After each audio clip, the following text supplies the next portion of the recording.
Hello. Recently I was facing this issue where I was getting an error saying this operation has been cancelled due to restriction in effect on this computer. So first of all, go to this location. I'm gonna send this address on my link. Just copy it. What you need to do is just open registry editor. Just click on start and click on registry editor.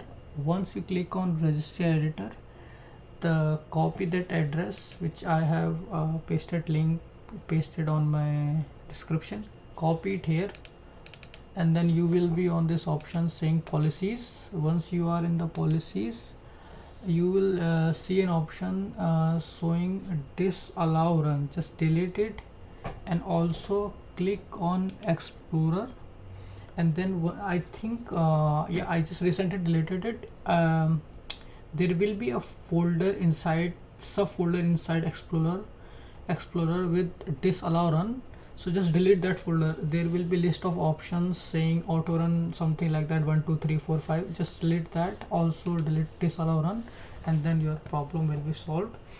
And if your problem is solved, just let me know in the comment section, and till then, take care and bye bye.